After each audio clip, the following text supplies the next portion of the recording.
నీ విలువ రూ. 2 లేదా 2,00,000? ఒక తండ్రి తన కొడుకుకి చెప్పిన జీవిత పాఠం. అదేంటో ఇప్పుడు తెలుసుకుందాం రండి. ఒక ఊరిలో రాము అనే బాలుడుండేవాడు. రాము ఎప్పుడూ అతిగా ఆలోచిస్తూ ఉండేవాడు. ఎందుకంటే రామును చూసి కొంతమంది నవ్వుతూ హేళన చేస్తూ ఉండేవాళ్ళు. ఒకరోజు రాము అనుకున్నాడు, ఎందుకు నన్ను అందరూ ఎగతాళి చేస్తున్నారు? ఎవరు నాకు సపోర్ట్ చేయడం లేదు?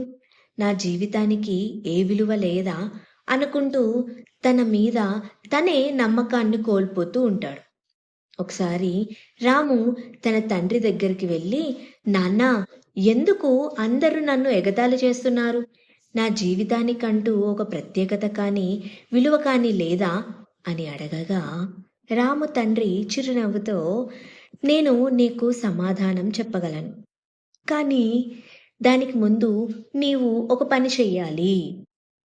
అదేమిటంటే, మన ఇంటి వెనక ఉన్న పెరటిలో ఒక రాయిని తీసుకొని రా అని చెప్తాడు. ఈ రాయిని తీసుకొని మార్కెట్‌కి వెళ్ళు. ఎవరైనా దీని ధర ఎంత అని అడిగితే నువ్వు మాట్లాడకుండా కేవలం నీ 2,000ను చూపించు.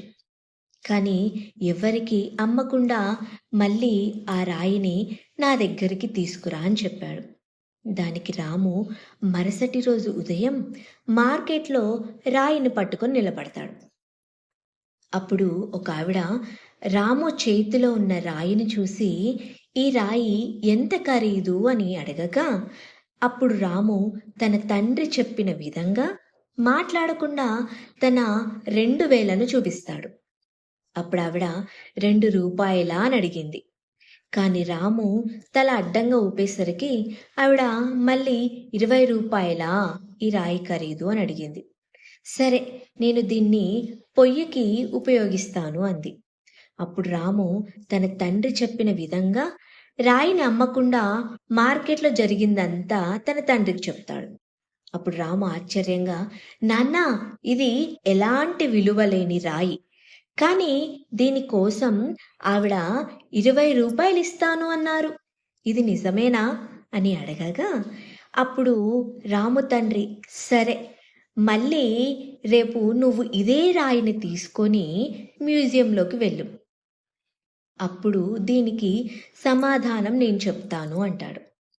ఆ మరుసటి రోజు రాము ఆ రాయిని తీసుకొని మ్యూజియంలోకి వెళ్తాడు. అక్కడ కొంతమంది విద్యార్థులు ఆ రాయిని గమనిస్తూ, ఇదేదో సాధారణ రాయి, కానీ దీన్ని ఎందుకు తీసుకొచ్చాడో ఏమో అని మాట్లాడుకుంటూ ఉంటారు. అప్పుడు ఒక వ్యక్తి వచ్చి, ఈ రాయి ఎంతకు అమ్ముతావు అని అడిగాడు. రాము మళ్ళీ 2,000ను చూపిస్తాడు. ఆ వ్యక్తి రూ. 200 అని అడగగా రాము తల అడ్డంగా ఊపుతాడు. అయితే రూ. 2,000? అయితే దీన్ని నేను శిల్పంగా చెక్కిస్తాను అని చెప్తాడు. అప్పుడు రాము ఆశ్చర్యపోయి, మార్కెట్లో దీని ధర రూ. 20, కానీ ఇక్కడ రూ. 2,000 అని ఆ రాయిని అమ్మకుండా తన తండ్రి దగ్గరికి తీసుకువెళ్తాడు. నాన్న, నీకు తెలుసా, నువ్వు నమ్మలేవు, ఈరోజు ఎవరో ఒక వ్యక్తి రూ. 2,000 ఇస్తాను అని చెప్పారు ఈ రాయికి. అప్పుడు తండ్రి చిరునవ్వుతో, ఇంకా నీ పని పూర్తవలేదు రాము, రేపు చివరిసారి దీన్ని ఒక పురాతన వస్తువుల షాప్కి తీసుకువెళ్ళు అని చెప్పాడు. ఆ తర్వాతి రోజు ఉదయం రాము తన తండ్రి చెప్పినట్టుగా ఆ రాయిని పురాతన వస్తువుల దగ్గర ఉన్న షాపుకి తీసుకెళ్తాడు. అప్పుడు ఒక వ్యక్తి వచ్చి, ఈ రాయి ఎంతకు అమ్ముతావు అని అడిగాడు. రాము మళ్ళీ 2,000 చూపిస్తాడు. ఆ వ్యక్తి 20,000 అని అడగగా రాము ఆశ్చర్యంతో తల అడ్డంగా ఊపాడు.